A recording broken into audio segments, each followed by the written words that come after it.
grew it back, what would be the first thing you'd do? Easy. Masturbate. Yeah, fuck. You took mine. That's what I do, too. And after I was done with that, I would drink with it, I guess, and then masturbate some more. Bust it. When you break out of the package, get her warmed up.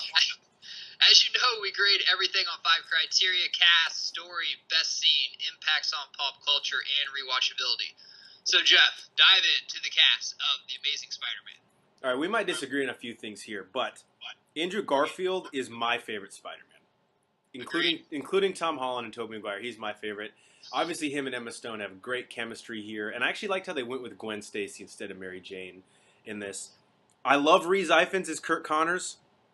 Martin Sheen as Uncle Ben was kind of a weird choice. I love Sally Field as Aunt May, and I actually like Dennis Leary as Captain Stacy. So there's a lot of things wrong with the Mark Webb movies. I don't think the cast is one of them. How about you?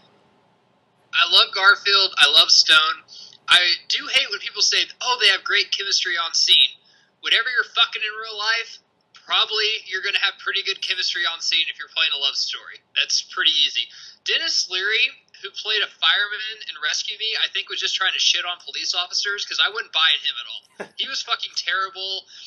I didn't like his character at all. And the whole time I'm like, wonder why he's not in movies anymore or in any shows. Then after I watched this last night, I'm like, oh, okay, that's why. Because he can't act. I just think he's terrible. I applauded. The only time I applauded in the movie was when he died in the end. And other than that, the cast was, yeah, they're all right. Sally Field I thought was fantastic. Martin Sheen, I think Cliff Robertson was a better Uncle Ben. But the story they gave Martin Sheen, I think, made the Uncle Ben death, which we'll get into a little deeper, better. So let's just go right into the story. What did you think about the story? Yeah, first Another off, origin story. Real quick, one weird thing about Captain Stacy, Dennis Leary's character, everywhere he goes, he has a fucking bulletproof vest on. They're like at the dinner table. He's like, I could get shot at any. I'm pretty damn important at work. Not sure if you guys know that. People gunning for me. All right. The story, great first and second act. I think great slow build. The whole ominous Oscorp looming, we're going to set up sequels but not shove it in your face like we did in the Amazing Spider-Man 2 was perfect. They set up him and Gwen's relationship. Peter was a little bit too moody at times, which was one thing they avoided in the Sam Raimi Spider-Man, but I dug it. He's a kid who really missed his parents. The third act of the story is when it really fell apart for me. The whole crane scene is just ridiculous, and in the third scene, Dr. Connor's motivations just make no fucking sense. I know he was going wacky from the serum, but the dude just completely becomes a different character. And I know he actually becomes a lizard, but like everything he said the whole first 2/3 of the movie are contradicted. That kind of lost me a little bit. So great first 2/3, but I think the latter third of this movie just kind of shits on the story. What do you think? It was a definite darker Spider-Man, if you could be kind of a darker Spider-Man.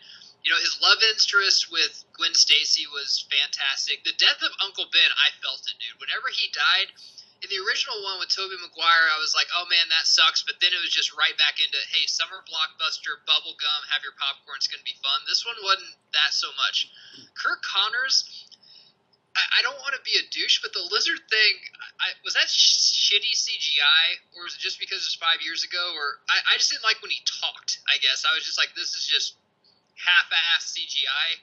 I don't know if you feel me on that or not, but that's just kind of how I took it.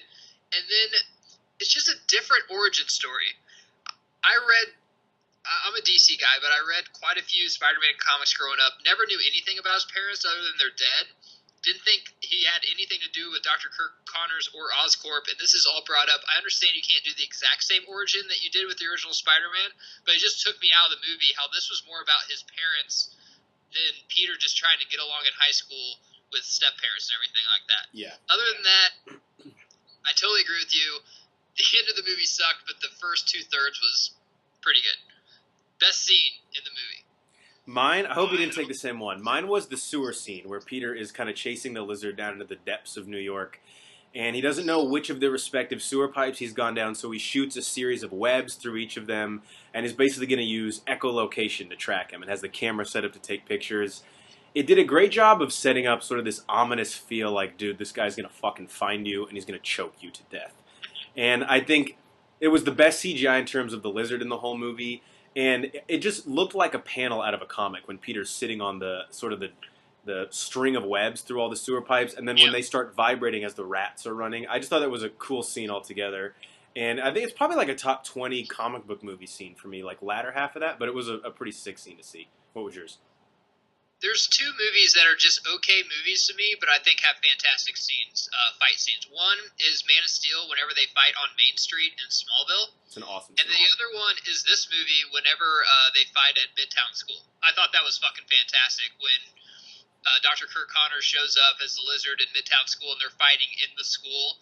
It's comic booky. It's something that if you're a kid like our age, you remember reading whenever you're 9 years old from a comic and stuff. I thought it was very well done, very well directed. I don't really have a problem with Webb's direction, really. I have a problem with the story, sometimes some of the actors, but his directing on fight scenes I thought was pretty fantastic. Impact on pulp culture. At the time, when nothing had to connect, when this movie came out, I thought that this was a really good reboot, and I was really interested to see the second, third, and fourth installments if they were going to go that far. Maybe he introduced Sinister Six, but then Jamie Foxx happened. God. What do you think? That's all I got to say about that. This one's actually pretty low on impacts on pop culture for me, excluding Spider-Man Homecoming, because we haven't seen it yet. Obviously, we're leading up to it. And I don't count Civil War as a Spider-Man movie. This is the third best Spider-Man movie, I think. And it was kind of like a low point in some of their careers when you look back in terms of Garfield and Stone, who had already peaked with other roles. And when you go look back at the cavalcade of Spider-Man movies that we're going to have in a few years, it's a rehash of an origin story that didn't tell it as well, and it didn't lead to a good sequel. So not much impact on pop culture for me for this one. Rewatchability. After rewatching this last night, I could watch this a couple times a year. It's fantastic. I guess it's, you just know what's ahead. You know The Amazing Spider-Man 2's ahead, which somewhere Banner's screaming it's not that fucking bad a movie and we just don't understand it. We're idiots, but it's a pretty shitty movie, I think. So that's the painful part is this could have been good. Is this a fantastic movie? No, but as a first movie and maybe a 4-movie quadrilogy, this could have been good if they actually built on it, but they didn't. It got worse. For me, if it's on TV, I will definitely watch a little bit of it because there's some great scenes and some actors that I really like to watch. But I doubt this is a movie that I'm going to sit down and pop it in and like purposely watch it all the way through.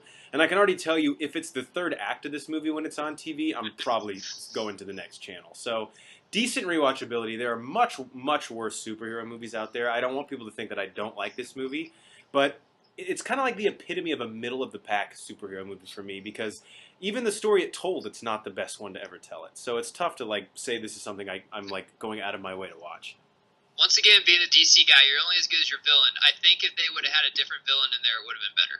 Yeah. I just don't think Lizard is a villain that is good enough to go for. If you would have had Carnage or Mysterio or something like that, I think it would have been better. Or even done Hobgoblin or Green Goblin again.